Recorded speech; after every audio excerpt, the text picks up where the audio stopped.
इस वक्त हम भारत नेपाल सीमावर्ती रानीगंज वार्ड नंबर 2 में हैं। यहाँ देर शाम से चीता को देखा गया है और स्थानीय लोगों ने एक घर में जाते हुए देखा और वन विभाग को सूचित किया, स्थानीय प्रशासन को सूचित किया गया है और वन विभाग की टीम और स्थानीय प्रशासन यहाँ मौके पर मौजूद है और वन विभाग के रेस्क्यू के समय वो घर से निकल करके कहीं दूसरे घर में छिप गया। इसी दौरान वन विभाग कर्मी को भी चीता ने घायल किया है और स्थानीय एक दो लोगों को भी घायल करने की बात आ रही है। हमारे साथ इस समय यहाँ पर मौके पर मौजूद वन विभाग के कर्मी हैं, इनसे जानते हैं कि कब और किस तरह का जानवर है और कितने लोग को घायल हुआ किया है। तो यहाँ पे हम मौके पर मौजूद है वन कर्मी, इन्हीं से जानते हैं क्या स्थिति है, क्या सूचना मिली और क्या यहाँ पे देखा गया। देखा जो गया मेरे आंखों द्वारा वो विश्वासजनक नहीं है, क्योंकि वो इतना तेज तर्रार, इतना खूंखार था कि हमारे 2 कर्मी को भी घायल कर चुका है। और क्या बोले इसके बारे में कि सारा कुछ तो आपको बता ही हैं। स्थानीय लोगों को भी घायल करने की बात है। जी, 2 स्थानीय लोग को घायल किया, जिसमें से एक ने देखा कि दूसरे को जब पकड़ा तो उसके बगल वाले ने उसे भी उसके कान को, चीते के कान को पकड़ा, तब जाके वो दूसरे को छोड़ा। तो वो बच पाया और उस पे अटैक किया, फिर जा कर के वो भागने लगा इधर-उधर, ताकि हम लोग जो भिड़े उस पे, तो भागा आगे वाले रूम में आके छिप के बैठ गया फिर। अब कहाँ आप गए हो? अभी उसके बाद तो वो आगे वाले रूम में आके बैठ गया। फिर वहाँ पे हम लोगों ने कोशिश किया, जाल लगाया, जाल लगाने के क्रम में वहाँ जो है कर्मी जो है, हमारे कर्मी जो जाल लगाते ही में वक़्त में वो खिड़की से निकला और हमारे कर्मी पे अटैक कर दिया। वहाँ भी उसे भी बढ़िया तरीक़ा से काट लिया गया है। उसे देखते हुए मुझे तो हिम्मत काम नहीं कर रहा था कि आगे इस पे अभी काम करें, क्योंकि उस हिसाब से हमें प्रशिक्षण नहीं मिला है। मैं चाहता हूँ, हमारे आला अधिकारी से आपसे निवेदन होगा कि अगर संभव है तो हमें इस काबिल बनाया जाए, ताकि इस क्षेत्र का मैं सुरक्षा कर सकूं हर एक मामले से। मतलब किसी भी जंगली जानवर से निपटने के लिए यहाँ ट्रेनिंग नहीं दी गई है या और सामान उपलब्ध नहीं है? ट्रेनिंग प्रॉपर नहीं मिली है और कुछ सामान तो क्या, सामान तो हम लोग किसी तरह व्यवस्था करते हैं, यानी हो जाता है, मिलता भी है, ऐसा नहीं कि नहीं मिलता है। तो ऐसा कुछ नहीं कहा जा सकता है। तो देखिए, ये वनकर्मी हैं और इन्हें इस तरह के खतरनाक जंगली जानवर से निपटने का कोई साधन भी नहीं है और इस तरह का प्रशिक्षण भी इन लोगों को नहीं दिया गया है। और यहाँ पे स्थानीय लोग भी है, इस इलाके में क्या स्थिति है, यहाँ पे स्थानीय लोग से जानते हैं क्या क्या स्थिति है, क्या देखा गया।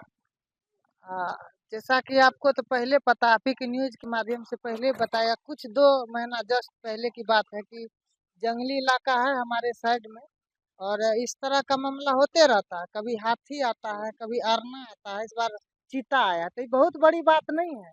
कितना लेकिन लोगों को घायल किया? अभी तक में 4 लोग, जिसमें 2 वनकर्मी भी है और 2 स्थानीय लोग भी है।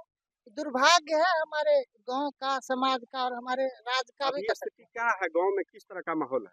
पूरा भयभीत है लोग। इस तरह का माहौल पहले भी हुआ, लेकिन इसको काबू करने का पूर्ण तरीके से कोई साधन नहीं है।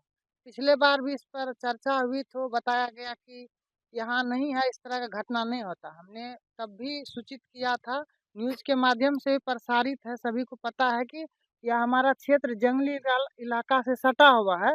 हर बार कभी अरना तो कभी अजगर, कभी चीता, बंदर, इस तरह का खूंखार जानवर आते रहता है। भीमनगर में रानीगंज इलाके में चीता की बात आ रही है, क्या है मामला? चीता इस क्षेत्र में नहीं पाया जाता है और लोग जैसा लोग बता रहे हैं, वो तेंदुए का छोटा बच्चा प्रतीत होता है और अभी भी वर्तमान में समय में रिहायशी क्षेत्र में नहीं है, वो भाग गया है। कुछ लोगों की घायल होने की सूचना है, 3 लोग। कितने लोग घायल हुए हैं? 3 लोगों की घायल होने की सूचना है, हम वेरीफाई कर रहे हैं। हल्की इंजरीज हैं, थोड़ा बहुत बचाव वगैरह है। वन विभाग की टीम यहाँ, वन विभाग की टीम आई है और भी हम लोग इक्विपमेंट्स जो भी पकड़ने सतर्कता बरतने के लिए हम लोग मंगवा रहे हैं कि किसी पे को पैनिक करने की जरूरत नहीं है। सब लोग अपने घर में दरवाजा बंद से रखें। हेलो, पुलिस की टीम भी है, प्रशासन भी है, और हम लोग रात में पेट्रोलिंग भी करते रहेंगे। आप लोगों से यही अपील है कि अपना घर में रहें, कोई दिक्कत नहीं है, सब लोग सुरक्षित। तो ये इंडो नेपाल का सीमावर्ती इलाका है। यहाँ से महज 2 किलोमीटर के बाद नेपाल का इलाका शुरू होता है और जस्ट बगल में नेपाल का जंगली इलाका शुरू होता है और आए दिन नेपाल के जंगलों से भटक करके जंगली जानवर यहाँ आते रहते हैं और इस सीमावर्ती इलाके में जंगली जानवरों का दहशत देखा जा रहा है। और आज देर रात तक यहाँ देख रहे हैं कि लोग डर से घर के बाहर घरों में नहीं जा पा रहे हैं और पूरे गांव में दहशत का माहौल है। और प्रशासन और वन विभाग की टीम यहाँ पर मौजूद है। वहीं वन विभाग को खतरनाक जंगली जानवर से निपटने के लिए या पकड़ने के लिए यहाँ पर कोई साधन उपलब्ध नहीं है।